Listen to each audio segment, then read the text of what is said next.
now we're going to turn to our second talk, which is Beth Grace talking about pensions ombudsman cases. I should have said at the beginning that Beth is stepping up. She was going to be doing this in tandem with Victoria, but because of the illness that caused Victoria to be transferred to the next talk, Beth is doing the whole session on her own. So thank you, Beth.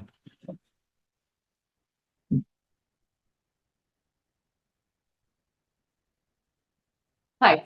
So I'm here to talk about a case that we didn't think would get appealed, but did. Got appealed by the Pensions Ombudsman. Go to the next slide. So this is what I'm going to talk about today. Give you a little bit of background about CMG and the Court of Appeal. Then to focus on the practical implications of that decision.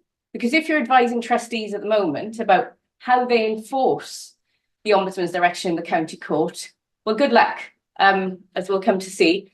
And then to talk about the first recoupment decision since CMG, which is Mr. Y. And then there's an interactive poll, which hopefully will be fun. But if not, it is anonymous. So in the Court of Appeal, essentially what happened was we had a first instance judgment on forfeiture clauses. But one of the issues in that case was, is the Pensions Ombudsman a competent court for the purposes of Section 91(6) Pensions Act 95? Now, you might think that it somewhat answers the question, is the Pensions Ombudsman a court? When the Ombudsman, in fact, intervened in the appeal. I don't think many of us have had judges intervene on appeal for their first instance decisions, but here we are. But in essence, what's happened as a result of that decision is the landscape of recoupment has changed. Because TPO is not a competent court if you're trying to recoup. So if you have a member who's raised a dispute, the trustees can't help themselves to the self-help remedy of recoupment unless they get the order of a competent court. Now, in response to this finding, what the Pension Ombudsman did is issued a fact sheet, again, very court-like, and we think that there's going to be some sort of legislative intervention. At least the Pensions Ombudsman says that the DWP is supporting that, but as matters stand, we don't know what that's going to be. And we're sort of stuck with things as they are. So what do you do in the meantime? So these are the basic findings of the Court of Appeal. It was quite interesting, actually, because when somebody asks you, what is a court? Can I do a very straightforward answer or actually a very complex one? And so there was lots of lofty discussion in the Court of Appeal about what makes a court a court. But ultimately, the court dealt with it very quickly. So we have the reasoning here. The court looked at the character of the Pensions Ombudsman and the fact that the Ombudsman conducted formal investigations, not very court-like. Maladministration is a cause of action for the Ombudsman, but obviously not in a court. And also looked at the inquisitorial basis upon which the Ombudsman is set up. Then looked at the scope of the jurisdiction, and the court found that this was quite a powerful argument because it's a one-sided jurisdiction. It's intended for members to have a simple, quick solution to their pension-related issues. They then looked at the legislative landscape, looking at all the various pieces of statutory material that give the Ombudsman its powers, including things in the Pension Schemes Act 1993, which makes multiple references to the Ombudsman having the same powers as the court. Again, indicative of the fact the Ombudsman might not be a court. And then finally looked at the natural and ordinary meaning of the words in Section 91(6). Given what that section deals with, it wouldn't really make very much sense at all to have that distinction of a competent court in that section of the statute. So as I alluded to at the beginning of my talk, recoupment is still a self-help remedy, but you can't help yourself to it because it's a set-off. So it's caught by Section 91(5) subsection F, and trustees can only help themselves if there's no dispute. And where there is a dispute as a result of the decision in CMG, the Pensions Ombudsman cannot really resolve it. And it's important to note here that actually the threshold for disputes is really low. You just really need a member to sort of send a bit of an anti-email to the trustee saying, well, I don't agree with this recoupment business. Let's face it, they all do. And if they do nothing more, then it's very, very difficult now for the trustees to recoup anything at all. So what do you do? Well, Court of Appeal gave some guidance, thought it was fairly straightforward. Where there's a dispute, you just need to get your determination from the Pensions Ombudsman. But of course, significant primary hurdle there, which is that you need your member to go to the Ombudsman in the first place. And if they've heard about this, they might not now. So the Court of Appeal, I think, might have overlooked that. But in any event, what you need from the Pensions Ombudsman is a determination that's clear, and one that's clear about the directions. And that wasn't always something we saw previously in Ombudsman's decisions. But now, as a result of CMG, and you'll see from Mr. Y, it's becoming clearer. And then, of course, you just hop off to the county court to get your enforcement order, right?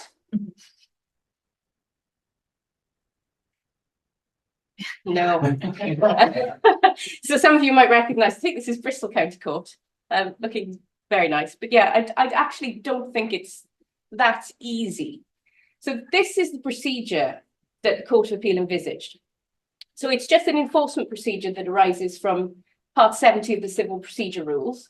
And it's the section of the Civil Procedure Rules that deals with enforcing the decision of something other than one of these sort of civil courts. And it all looks very easy. The nice little step chart there. I'm not going to talk you through it. It's in the white book. And I also don't think it's right. So next slide, please, Vicky. Now, the court in CMG said it's an administrative matter. So Lady Justice Aspin explained, you get your certified copy of the decision, and then the appropriate court officer is just going to appear from nowhere and take the necessary steps. But of course, the county court has never seen one of these before. I'm not even sure they know that they're coming. Did have a little bit of an in-joke with some colleagues that the appropriate court officer would be Jackie, and we've all encountered a Jackie before. She's going to put that on a pile. She's not going to look at it. So there's some concerns. Next slide, please, Vicky. So this is my view about what I think the Court of Appeal thinks that we should do. So there's a form, which is N323A. I'm going to show you that form at the end, because frankly, I don't know how we're going to fill it in, and could do with some help.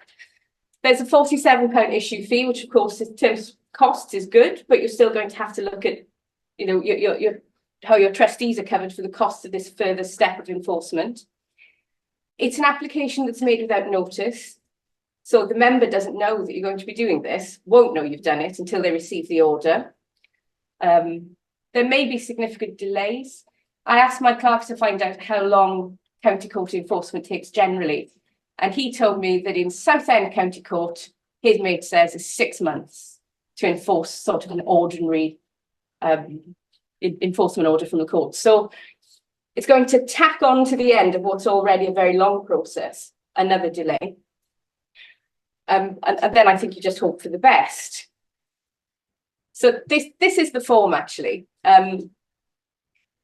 Even if you just look at the title, I don't know if you can see it, but it says application for an order to allow enforcement of a decision or ACAS conditional settlement form COP3 that requires permission to proceed. So when I first saw this form, I thought, oh, that's for ACAS. I'm not going to use that one, but I was wrong. Next, please, Vicky. So I thought it would be helpful to look at how the Pension Ombudsman's actually approached this. There's a pretty detailed decision called Mr. Y that is the first decision that's come out of our first recoupment decision since CMG. It's got quite a complex history, but the reason it's a useful judgment if you're dealing with overpayment cases at all is because of what the Pension Ombudsman finds in respect of the section 91.6 point. So what the Ombudsman finds is that actually it's a breach of trust if you recoup contrary to section 91.6. Now, in Mr. Y, there was a get-out clause, because the trustees are taking legal advice. And the Ombudsman said, well, if they've taken legal advice, it may be a breach, but he wasn't going to award any award for distress and inconvenience because it wasn't maladministration. But you can see how on different facts, that could easily be a breach of trust that then does lead to maladministration. Next, please, Vicky. Another thing the Ombudsman does in this case, which is helpful if you're dealing with a member who's not represented, is the Ombudsman goes through all of the possible defences to recoupment. And there are lots of them. I mean, it's change of position. You'll often have a negligent mistaken claim in there somewhere. And also there's some good discussion about the threshold for good faith in change of position type defences, which if you're advising trustees in this sort of situation, do have a look at this determination because it is helpful.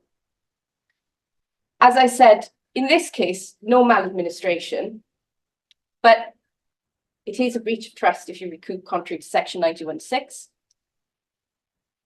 But what's most telling about this judgment is the end of it. This determination is the end. You've got a clear section titled determination and directions. It's paragraph 127 if you happen to look this up. Next slide, please, Vicky. And even though you've got those clear directions, you can see that the Ombudsman simply follows the process that's been set out by the Court of Appeal.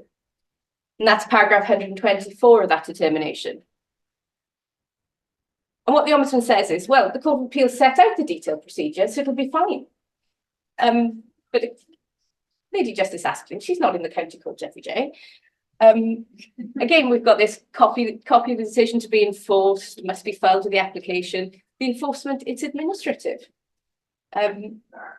One thing the trustee argued, and I was junior counsel to the trustee in this case, was that actually this isn't an order for repayment. Of course it's not, it's a declaration.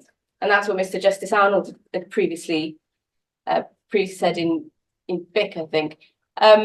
But yeah, the court disagreed. And so now we're left with something that might be administrative, but also might not be.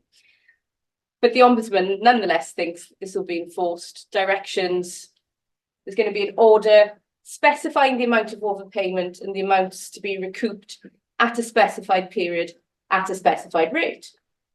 Next slide, please, Vicky. So I thought it might be helpful to illustrate what I think some of the problems are here.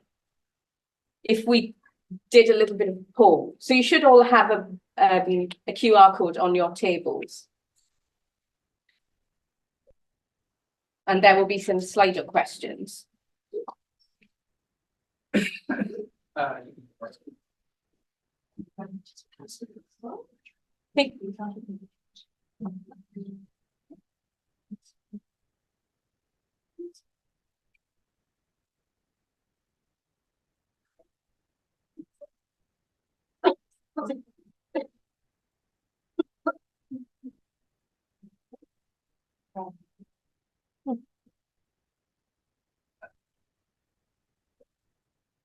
Yeah, the QR code's also there if that's easier.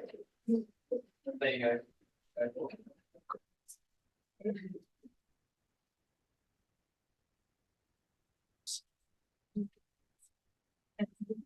Yeah.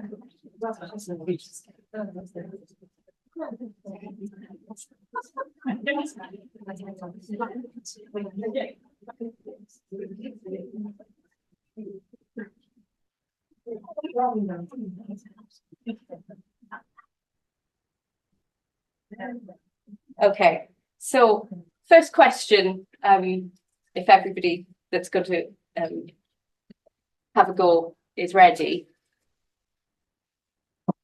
Vicky, you put the slides back up for a sec. Okay.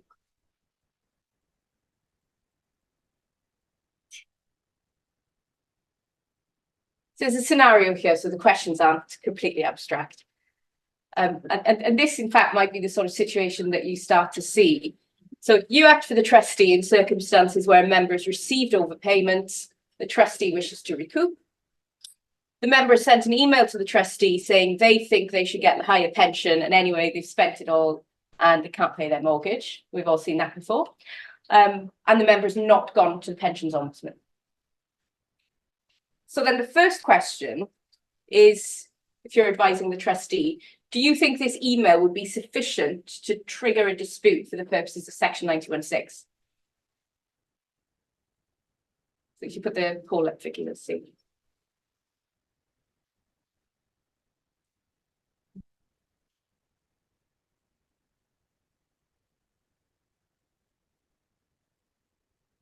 Okay. Everybody's voted on a different question. That's always great. Oh, well done. Okay, yeah, it is great, wonderful. We're on the same page. So it's not just one vote, right? No, there are 6. Okay, brilliant. So it's always easy to get 100%. You've only got one person involved. Okay, question 2. What would you advise your client to do? Would you advise them to write off the overpayment? Let's say the overpayment is £10,000 so far.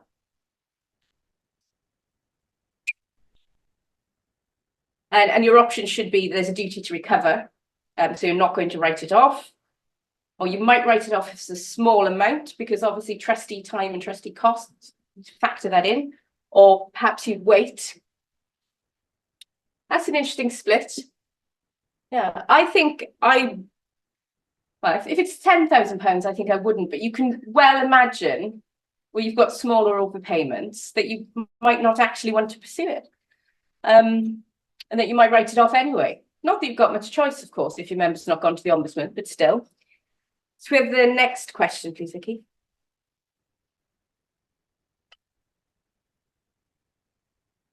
Yeah, I think this is a really tricky one, actually. And I'd be really interested to know what people think. Because your member's written you this email saying, spent it all, I hate you, that's my money, and you say, no, it's not. Get the money you're entitled to, you get no more, no less. But would you then try to encourage them to bring a complaint to the pensions ombudsman?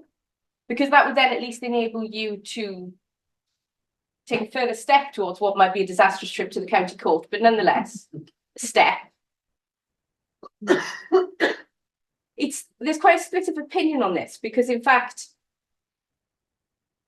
you may in fact want to tell the member they have the right to go to TPO. But you also then are faced with that idea, is it very trustee-like to try and push your member into a dispute at the TPO? It's a really, really tricky one. And I think from speaking to colleagues, there's a little bit of a split about what people would do. And of course, it might depend very much on the facts. How much is your overpayment? What are the circumstances of this particular dispute? There's the other point that you should move against your stage IDRP before you get to the point of telling them about the TPO. Yeah. So you're kind of leapfrogging that stage where a lot of trustees up till now will go, why are we doing that now? Yeah, precisely. And might end up some trustees saying we're going to be encouraging the member to go outside of that process. We should be telling them why. Yeah. Which is the disclosure to your members. Yeah. So yeah, I don't think it's altogether straightforward, but of course, if the member's not been through the IDRP, they can't actually go to the Ombudsman anyway. So maybe you can sort of maybe you have to delay that. Vicky, can we go back to the slides, please? So the reason we're coming back to these slides is for the next section. Click again. Yeah, thank you. So your member cracks and brings a complaint. Brilliant. Pensions Ombudsman thinks that there has been an overpayment, gives the direction that you're entitled to recoup. You get the directions, you get exactly what the Court of Appeal says you need, and then you get form N322A, not B, A. Next, please. And this is it. So this is the first page of the form, and the first question on the slide relates to this. So if I can ask you to go to the poll, please. I think some people have already answered this. Can change your answers after you. No, you can't. Give them the answer, that's it. Yeah. You can appeal, I guess. So, yeah, does anybody know? So on that form, first page, it said, what is the name of the court or tribunal that granted your award? Well, TPO is not a court. What are you going to put in there? I think you'd have to put the pensions ombudsman, but it's just the first indication that this form is not quite going to do what we think it should. The next one, please, Vicky.